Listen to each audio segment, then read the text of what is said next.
I discovered that Willow was cheating with her boss. She didn't panic, didn't deny it. We calmly communicated and negotiated the divorce. Everything was peaceful. However, on the way to get the divorce certificate, I couldn't help but ask her, "Why are you so insistent on taking our marital home?" I had thought that, although she had betrayed me, at the very least she still felt guilty toward me. Still held some lingering affection for our 10 years together. And that was why she insisted on keeping the marital home. But unexpectedly, the next moment, Willow smiled faintly and said, "Makoto loves me so much, he just has to personally erase every trace of me being with another man to feel satisfied." Her brows curved, her sweet tone tinged with a hint of reproach. She whispered softly, "So childish." I froze for a few seconds, looking at her side profile, glowing with happiness because she was about to divorce me. The next second, I raised my hand and slapped her so hard that blood burst from her nose. Chapter 1. I suffer from emotional detachment. When Willow brought up divorce, I handled it with my usual rational calmness. She had cheated, but she didn't make a scene. She simply agreed to my proposal for splitting the marital assets. The only thing she insisted on was keeping our marital home. I bought that apartment when I was 24, spending every last bit of my savings. I still remember the day we received the keys, in that raw, concrete-smelling apartment. We dreamed and planned our future, eyes shining with excitement. That joy is something I could never forget. Even years later, 8 years passed, my salary grew higher each year, and the houses I bought became bigger and more beautiful, one after another. By the time of the divorce, I already had 7 properties under my name. We hadn't lived in that old place for years. The marital home that once carried our brightest hopes now seemed poorly located, badly lit, cheaply decorated. Compared to my other properties, it was insignificant. If it had any worth, it was only that it held the memories of the years when Willow and I loved each other the most. So when she insisted on keeping it, I naively believed that, though she had betrayed me, she must at least feel guilty, must at least have some lingering attachment to our 10 years together. But in truth, it was only to provide entertainment for that man. There was no attachment, no guilt, even as a betrayer. If she still saw me as a person, if she had even a shred of respect left for me, she wouldn't have spoken so casually. I took a deep breath, staring at Willow's side profile. She looked radiant with happiness, happy because she could be with him, joyful because she could divorce me. A few seconds later, I checked my seatbelt, checked the road, pulled over, and flexed my wrist. Expressionless, I called out, "Willow." She returned from her sweet daydream of a future with him, and asked, What is it?" The next second, I swung my arm wide, and with a sharp crack, I slapped Willow so hard that her nose burst into a spray of blood. Chapter 2. Willow screamed, "George, are you crazy?" That sudden, unexpected blow left her stunned. She couldn't keep up her usual image of grace and poise, instead breaking into a hysterical scream. I watched her reaction, making sure the car was safely parked. After all, someone heading for a new life still values their own safety. Willow glared at me angrily, while dabbing at her bleeding nose with tissues. She pressed her lips tightly together and said bitterly, "George, you actually dared to hit me, and to think I once believed you were a gentle and considerate man. Now I see the truth, you're an abusive man. You actually laid hands on a woman. So everything you ever did for me was just an act. People always say you see someone's true character when you break up. And it's true. I must have been blind to marry you." I replied coldly. "So your logic is that a so-called good man should just stand there while a gun is pointed at his head? Sorry, but I have no interest in being your so-called good man. And you think you're qualified to talk about character, so you cheating is perfectly justified. But the moment I fight back, I'm suddenly the villain." She bit her lip and said, "Can't we just separate peacefully? End things with dignity?" I sneered. "Dignity? Divorce was part of your long-laid plan. You can't wait to run off to your lover. You're happy and everything goes your way. Of course you feel dignified. That dignity comes from your heart." In that moment, I suddenly saw through my own self-deception and forced calm. I gritted my teeth and said, "And me, I've been betrayed, deceived, and forced to accept this situation. Why should I be dignified? You call that dignity? No, that's cowardice." Willow's expression was as if she found me utterly unreasonable. She asked, "What do you really want?"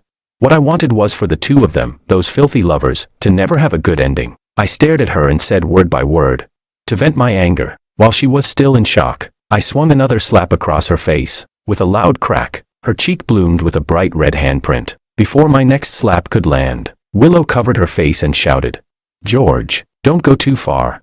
I replied, "Too far? Was your cheating not too far? Was spending my money to book hotel rooms with him not too far? Was it not too far when that bastard sent me intimate photos of you two while I was lying in the hospital?"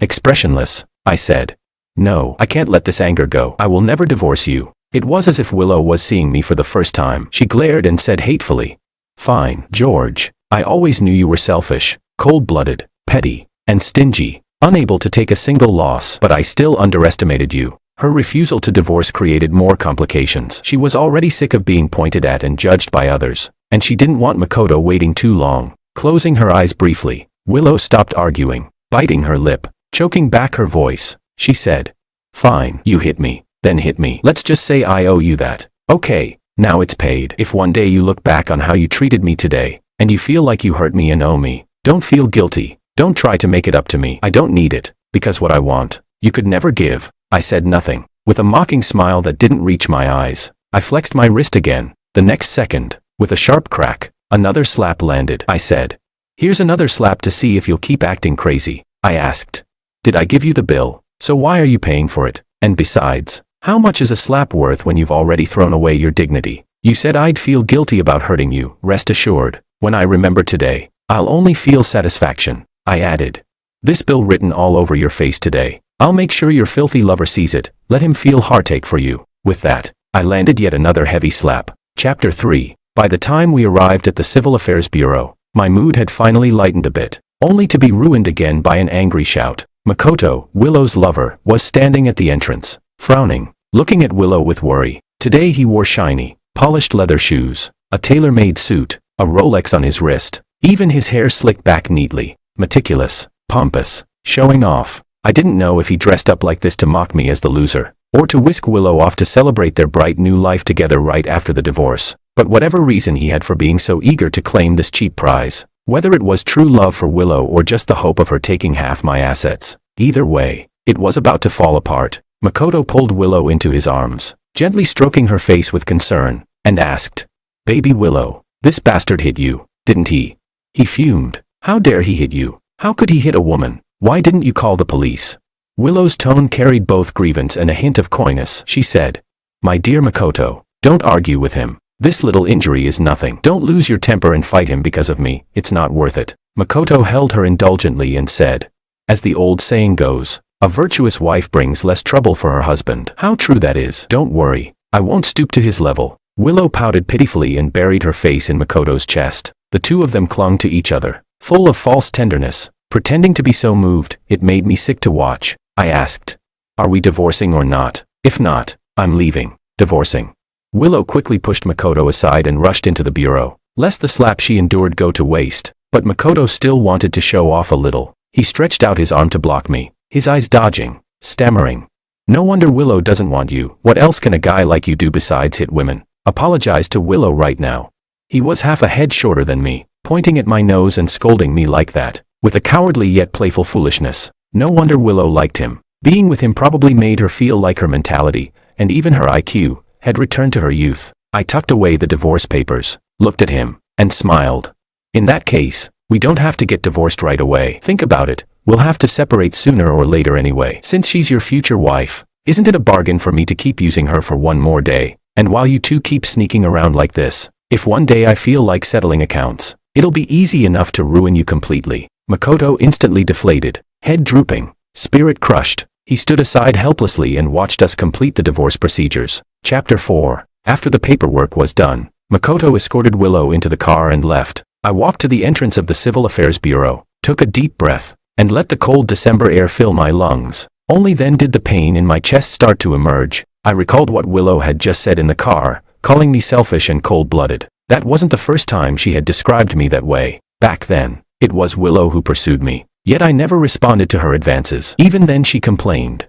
"George, to put it nicely, you're a straight man who doesn't understand romance. To put it bluntly, you're selfish and cold-blooded, unwilling to let anyone into your heart." And yet, it was I, the so-called selfish and cold-blooded one, who, once we were together, supported her dreams without asking for anything in return. After graduation, we both wanted to pursue graduate studies, but financially it wasn't possible. Just then, I received an excellent job offer. I gritted my teeth and told Willow to go ahead and study while I worked to support her. Rent in the big city was high. With only my salary to live on, I could only afford a tiny room without a private bathroom. We were truly poor back then. We couldn't afford restaurants, so I bought a small electric stove, set it by the window, and cooked simple meals. On the rare occasions when I received a bonus, I would take her out for lamb at the little shop at the end of the street. It was winter. Just like now, nothing was warmer than eating lamb. She would always pick the meaty bones and place them in my bowl. There was a time I worked through nights, exhausted myself, and ended up in the hospital. Willow's eyes turned red. She said, "George, it's because of me that you're working so hard." She said, "Wait for me. Once I graduate, I'll marry you." But later, what she said most often was how many years of hardship she had endured by my side. How should I put it? Wishes are always beautiful, but reality turns ruthless. Just last month, I collapsed from acute appendicitis and was rushed to the hospital by a passerby. I called Willow countless times, but no one answered. Then a message arrived from a stranger's account, with a video. In the photo, a man lay half naked on a bed, grinning smugly as he took a selfie with his phone. "Baby Willow, give me a smile. What's there to be shy about?" Beside him, my wife Willow sat against the headboard, covering her face with her hands, turning her head away shyly. The next day, Willow came to the hospital. Under my calm gaze, she said with dissatisfaction, "George, love is about fulfillment, about letting go. We've been together for 10 years, you can't stop me from going to someone better, can you?" Chapter 5. Back home. I felt some regret for my impulsiveness. Violence is not a good method. Life is long, and I could have handled this matter with more dignity, or found more clever ways to take revenge on them. While I was reflecting on this, I saw Makoto's WeChat post, probably meant to comfort Willow after her fright and grievance. Makoto had taken her out for a lavish meal, for wild shopping, buying so much that both her hands were nearly too full to carry. Willow looked well pleased, soothed into happiness, wearing a dress and high heels, nestled in Makoto's arms at a fancy restaurant, flashing a peace sign with a blissful smile. Makoto's caption read, "At this point, a certain loser can only stew in his powerless rage." The second caption said, "Principle of retreat for the happy man. Backing down doesn't mean I'm scared. It's just that the other guy is 9 times out of 10 a failure, so there's no need to bother with him." Among his series of photos, one showed Willow's ankle, loosely wrapped with a thin chain. I recognized it. It was the necklace I had left in the marital home, the simple silver necklace I had given her in our first year together, which she had treasured and worn for many years.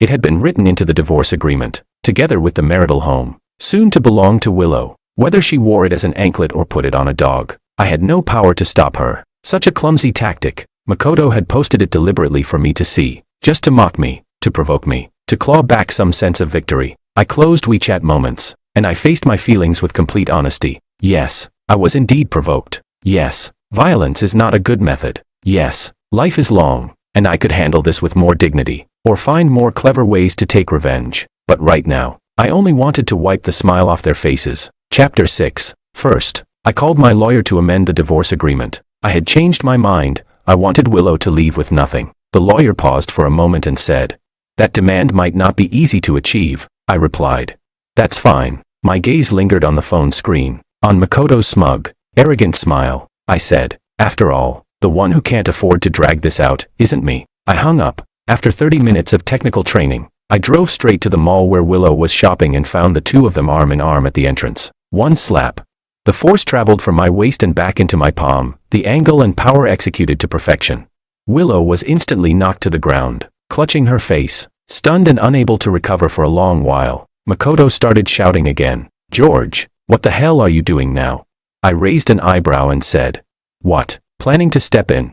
I glanced at the crowd of onlookers quickly gathering around. Makoto let out a cold laugh and said, "Who do you take me for?"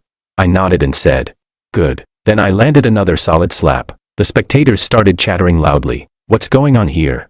Isn't it obvious? He caught his wife cheating and is beating her lover." But another said, "No, wait, it looks like he's only hitting the woman." Of course, I may wound the enemy by 1,000, but I don't intend to harm myself by 800. If you injure the mistress, that's intentional assault, you'll end up detained. But when it's between husband and wife, everyone knows how it goes. At most it's smoothed over. After all, even when a woman stabs her boyfriend with a kitchen knife bought in advance, all it takes is some friendly counseling from a big sister figure, and that's that. Makoto, embarrassed at losing face, shouted loudly, "Willow's baby is already divorcing you. We paid you money. What more do you want?" I asked. "We." I rolled that word around carefully. I said, "Willow and I haven't gotten the divorce certificate yet. You and she haven't gotten a marriage certificate yet. So who exactly is this a we?" By then, people had started recording videos. Someone said, "Damn, this adulterer is so arrogant. Calling her a baby like that, and she looks over 30 already. What a scandal." Willow's intelligence hadn't completely regressed. She must have realized how humiliating it was. She desperately tried to drag Makoto away, but Makoto, worked up, shoved Willow aside, spilling all their shopping bags across the ground. The two of them scrambled to pick up their things. I took the chance to rain down slaps left and right, sometimes at Willow, sometimes at Makoto when he couldn't hold back from stepping in for her. Indiscriminate blows. In the chaos, Willow's shoe came off. The necklace she had been wearing as an anklet slipped loose, tripping her so she fell hard on her backside. The necklace flew away, swallowed into the crowd of onlookers, and disappeared. Chapter 7. Despite Willow's attempts to stop him, Makoto still called the police. We were taken to the police station. My lawyer arrived immediately to sit behind me as support. "I'm sorry, officer." I bowed sincerely, cooperating with humility. I said, "I suddenly discovered my wife's cheating, her betrayal, her abandonment. I was so heartbroken and devastated that I lost control of my reason, acted impulsively, and couldn't help but hit her. I've caused you trouble, and I deeply apologize." The officer taking notes paused, his gaze at me a little uncertain. He asked, "Was today the first time you hit her?"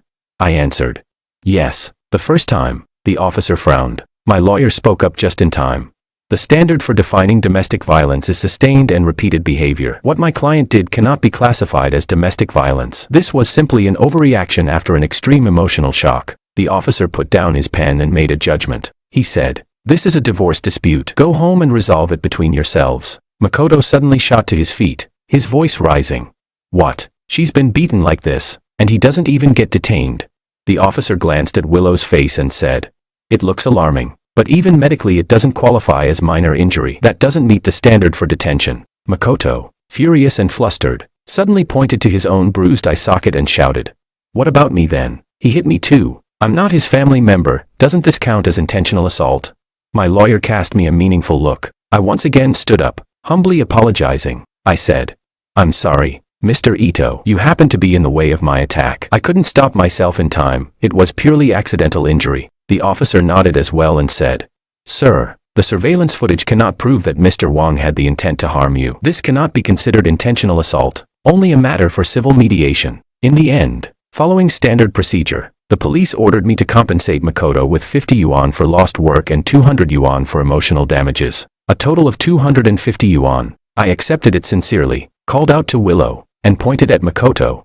"You hear that? Transfer him the 250. Since the property division hadn't been settled yet, whether she paid or I paid, it was the same. Makoto's face turned dark. As we left the station, I walked past Makoto. Seeing the wariness in his eyes, I smiled lightly and said, "Why bother provoking me? There's still a month of the divorce cooling off period. I can change my mind at any time. Go on, show off in front of me again if you dare." Leaving the police station, I felt a surge of relief. Suddenly everything became clear. What restraint, what composure, what dignity. All lies, I told myself. Every suppressed emotion would eventually crawl back in the middle of the night, consuming me with a frenzy of self-torment. I'd replay today's humiliation again and again, suffering endlessly. No, people should take revenge when it's due. Revenge immediately. Once the anger is released, the heart naturally feels lighter. I won't be like those men who, after being cheated on, endure in silence, pretending nothing happened. Why torture myself? Of course, I'll choose to torture them instead. Chapter 8. When I learned that the video of me beating up the toxic woman at the mall entrance had gone viral online, I was training at the boxing gym. Although I had kept a long-time fitness routine, it was only to maintain my energy, never with the thought of fighting one day, but recalling the moment I pounded them. I kept feeling that I hadn't done it well enough, not satisfying enough, so I signed up for boxing lessons. During a break, my female sparring partner glanced at her phone, then at me, and said, "Hey, this is you, isn't it?" Curious, I took the phone and realized the video had exploded in popularity. Somehow, all three of our personal information had been dug up and posted. In the comments below, netizens wrote, "Good, good. Finally someone not only beating the cheating lover. I can't stand those sayings like, no matter what, you can't hit a woman. At the end of the day, that's just simp thinking." There were also bullet comments. "Damn satisfying. Look at that muscle definition when he throws punches. You can feel the power." And another, "See how cowardly that adulterer was, even shoving the woman forward. Is this toxic woman blind?" Of course, some people sided with Willow and Makoto. One comment read, "You can't judge without knowing the whole story. I'll just say this, I'll never take part in attacking a woman who knows what she went through that made her cheat." Another comment, "Am I the only one who thinks she should just get divorced?" A bullet comment echoed, "Yeah, This guy is way too violent. A woman is meant to be cherished, not harmed. By treating her this way, he's just pushing his wife away. Another said, I'm a man. And I think so too. Sometimes you really have to look for the reasons in yourself. Another bullet comment said, men need to have vision. Learn to let go. Making such a scene, doesn't it look pathetic? Being petty and narrow-minded will never lead to greatness. Perhaps encouraged by those voices of sympathy, Makoto created an account and posted many close-ups of his injuries, bruises on his face and arms streaked with blood. His caption read, although loving you is full of hardship, I won't back down. I sneered and sent back a photo of the boxing gym. I replied, you are not facing hardship, you are facing misfortune. Then, on my own account, I uploaded all the evidence of Makoto provoking me. For example, the selfie he took at the hotel. Caption, someone insisted on paying for the room, said it was pocket money from her husband, just so he could feel involved. For example, the message he sent me the night I was in surgery for appendicitis. Hey bro, you okay? Baby Willow said she's scared of the thunder and wanted me to stay with her. For example, the photo of the two of them wearing diamond rings, smiling brightly, with the caption, life, as easy as flipping a hand. All his flaunting, arrogance, and provocations, including Willow wearing the necklace I gave her as an anklet, everything I posted. The gossip-hungry netizens followed the trail. At the very least, I owed it to them to put on a good show. Chapter 9. By the time I finished training, showered comfortably, changed clothes, and picked up my phone, the tide of public opinion had completely shifted. Makoto's image as a devoted protector of his wife was utterly destroyed. Netizens flooded the comments. Damn, too cheap, too shameless. I'm furious. Don't be mad. Go watch the video of George beating up the toxic woman and the adulterous lover. It's refreshing. I've been rewatching it. Truly invigorating. Now this is a guilty pleasure drama, every punch landing with force. If I were that adulterous lover, I'd keep my head down. Is he stupid? Always provoking George? Someone replied, it's just resentment. Some people love to debase themselves, stealing someone else's wife, and then flaunting the spoils of victory. Of course, some still stayed rational, neutral, objective. One comment read, am I the only one who thinks this guy looks pathetic doing all this? The clinging, the obsession, it's obvious he can't let go. Another said, the hostility online is too much these days. Be broad-minded. Take a step back, and the sky opens wide. Letting others go is letting yourself go. Another commented, why not just find someone younger and prettier than the ex-wife? Wouldn't that be the sweetest slap in her face? Another agreed. Yeah, only when the ex sees him with another woman will she truly feel the loss, and maybe start regretting.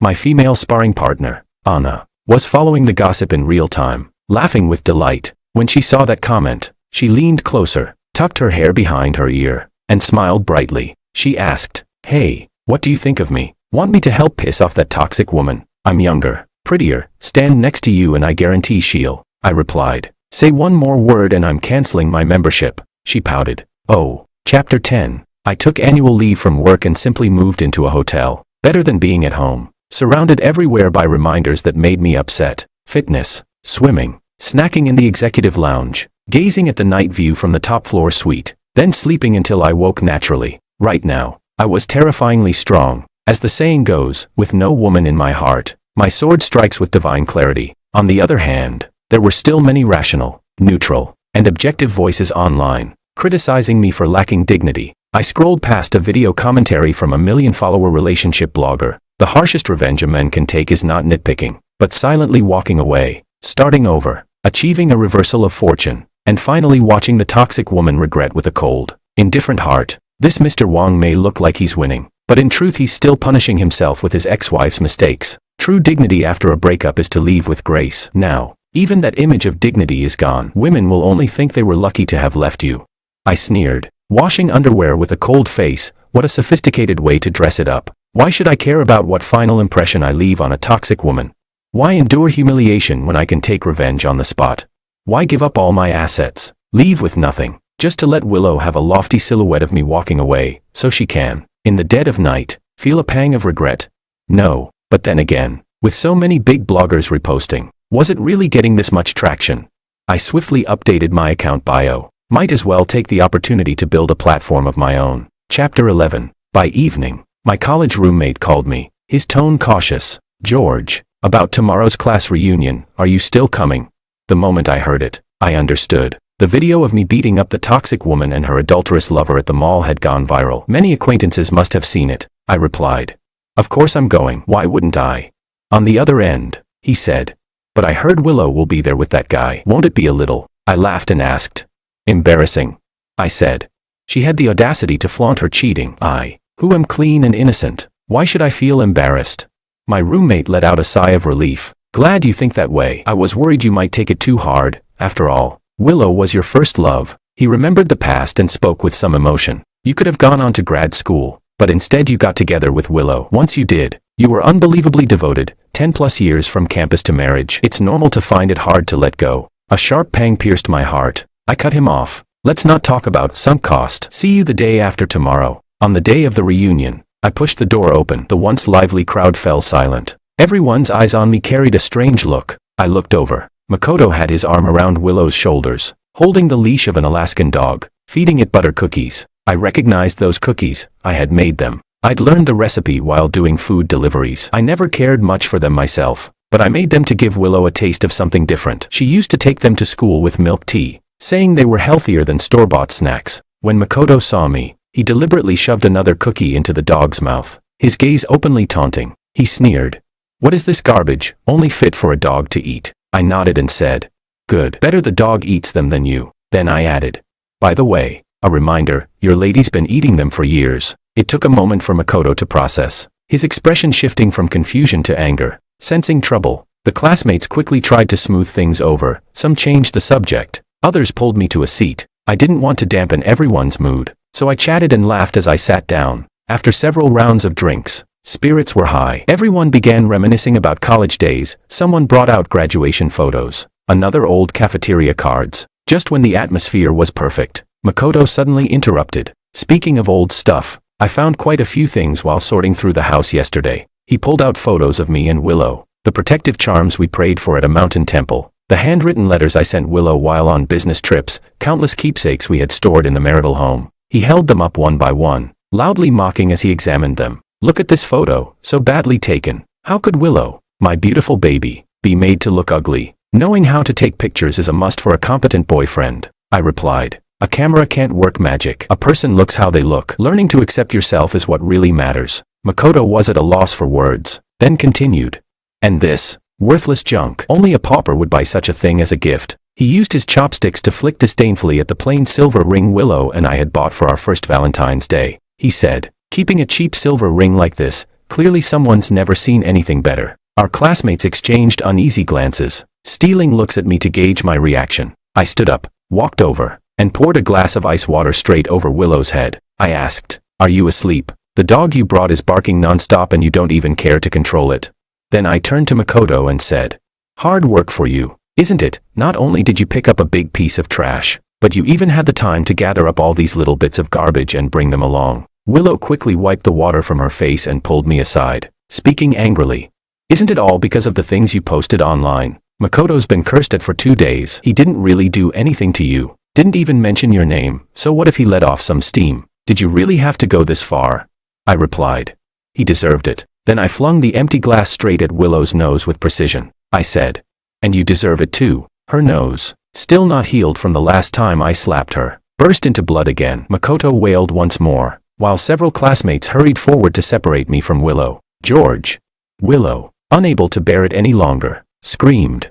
With so many classmates here, aren't you ashamed? Do you think anyone will side with you? They'll only see you as a clown, laughing at you. I sneered. I asked, what am I supposed to be afraid of? I said, you're the one who cheated. He's the adulterous lover. No matter how you look at it, shame doesn't fall on me. I swept my gaze slowly across all the classmates around us. I said, if any of you think the shame lies with me, then you ought to reflect on what kind of person you are yourselves. A few classmates who had just been watching with mocking interest looked stunned, awkwardly lowering their heads. Willow took a deep breath, pressed her lips together, and said, George, let's talk. Chapter 12. In the empty private room next door, Willow said irritably, George, I don't understand. You've always been emotionally detached. Even when your parents passed away, you endured it. Losing me shouldn't matter much. Just because my cheating hurt your pride, do you really have to torture me like this? You never even liked me that much. Expressionless, I asked. Oh, and what makes you think that?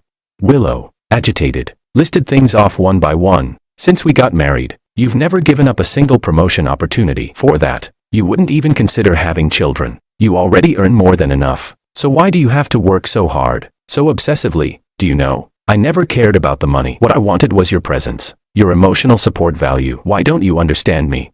Even during your rare vacations, you went to the gym, went fishing. Instead of coming home early to be with me, you said you were busy. So I found another man to keep me company. What's wrong with that?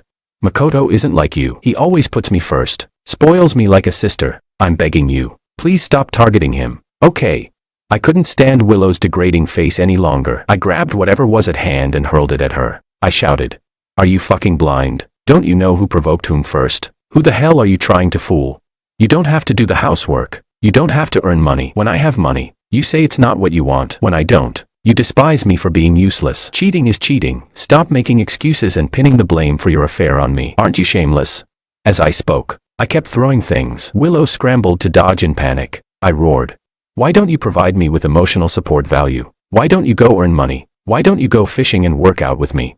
Chapter 13. That's right. I've never fallen for the tricks of PUA, because I never wanted to become a man like my father. When I was very young, my mom cheated. My dad always sank into memories of their past, brooding and grieving in silence. He couldn't understand why my mom ran off with another man. He refused to believe it. So when she came back claiming she had been deceived, he chose to forgive her. By now, my mom had already cheated 4 times, with 4 different men, and my dad forgave her 4 times. When he went to confront the latest lover, eyes bloodshot with rage, the man knocked him flat on the ground with contempt. My mom only looked at him with disgust, while bystanders pitied him and sneered at the same time. That was when I swore to myself in my heart, in this life, I will never let myself be that pathetic. I will never wholeheartedly trust anyone. I will never cling to any relationship. So I never had inseparable brothers, never had a girl who made my heart race, never had parents I could lean on. But as time dragged on, my steady emotions became like a pool of stagnant water. My life was so detached, so untethered, it felt like I could disappear from this world at any moment.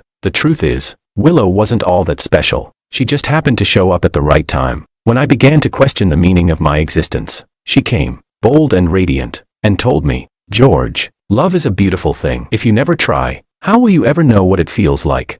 So I tried to like someone, but deep down, my instinct for self-protection was too strong. It meant I could never love without reservation. I could never tie my fate together with Willow's. After Willow graduated, when my finances got a little better, I freed myself from trivial matters and threw myself into building my career. What's wrong with that? I laughed and said, if I weren't a corporate executive, would I even have such a long paid vacation to divorce you? I said, if I couldn't afford the best lawyer, would you have split the assets so smoothly?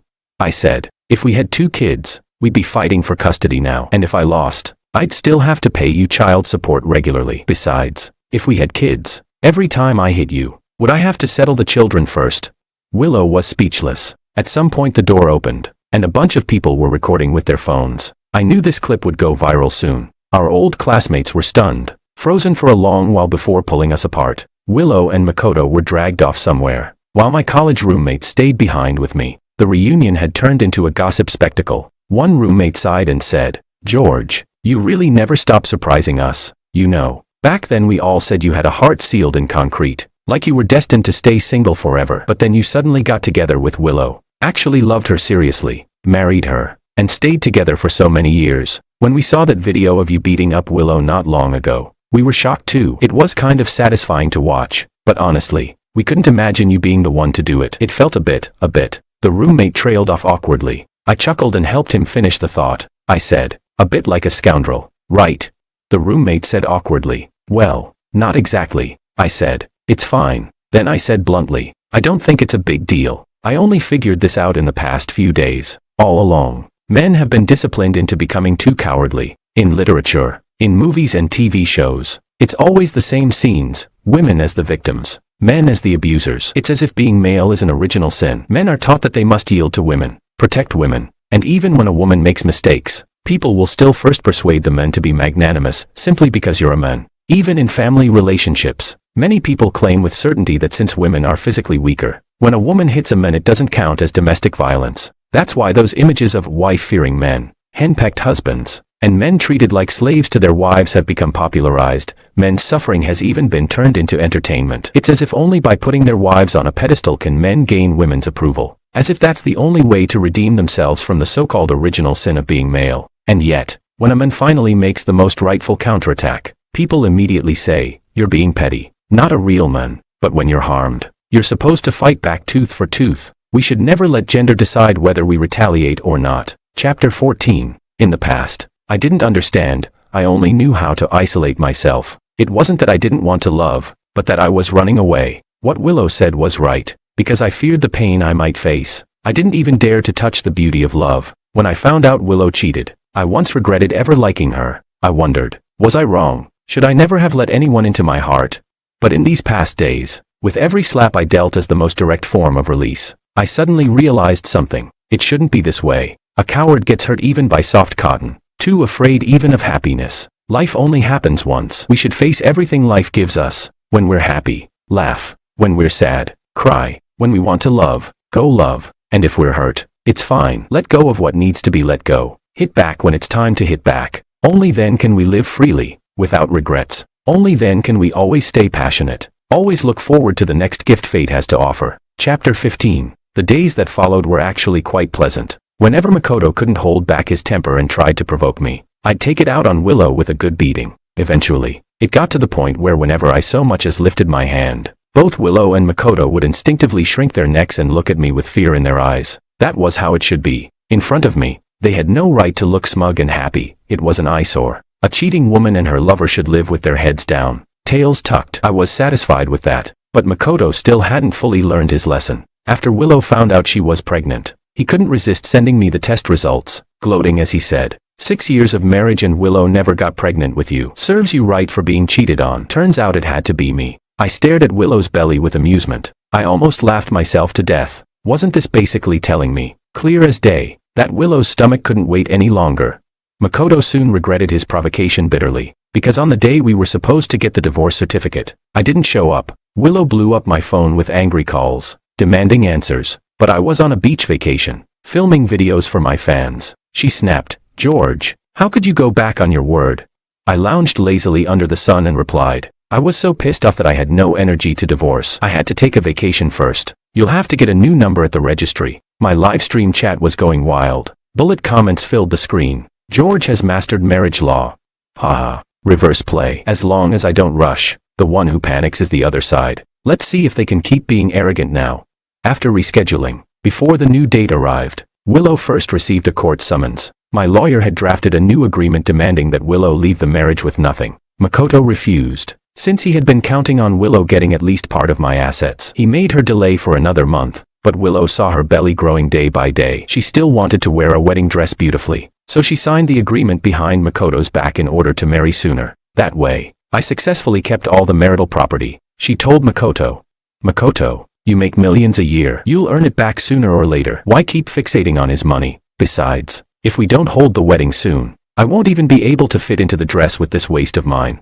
Makoto fainted on the spot from anger. The previous viral videos had already boosted my popularity a lot. On top of that, I had been live streaming the whole divorce process and gained hundreds of thousands of followers. Looking at it all, I realized, this one divorce had almost made me rich. Chapter 16. On the day we went to get the divorce certificate, Willow and Makoto held their breath the whole time, not daring to make a sound. Only when the documents were finally in their hands did they exhale in relief. This time, I kept my word, because the trap I had laid for them was about to explode. If we didn't finalize things, I was afraid they might go back on it. Although my violent divorce saga had been trending online, their personal information had always been suppressed from public release. I never interfered, but now, it was time. The day after the divorce certificate was issued, just as Willow and Makoto finished choosing their wedding invitation design, their identities leaked all over the internet. The well-known foreign company where they both worked reacted quickly, issuing a stern statement that very day. The core message was just one sentence. Mr. Makoto and Ms. Willow have seriously violated our company's core values and employee code of conduct. Effective immediately,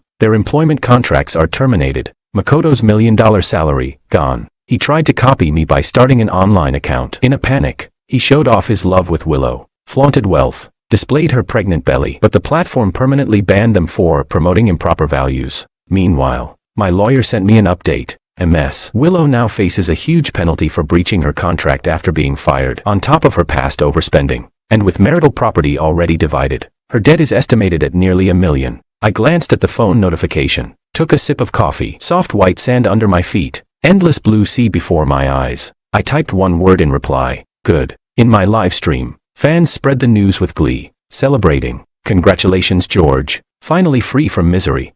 Those scumbags are finished. One jobless, one in debt, perfect match.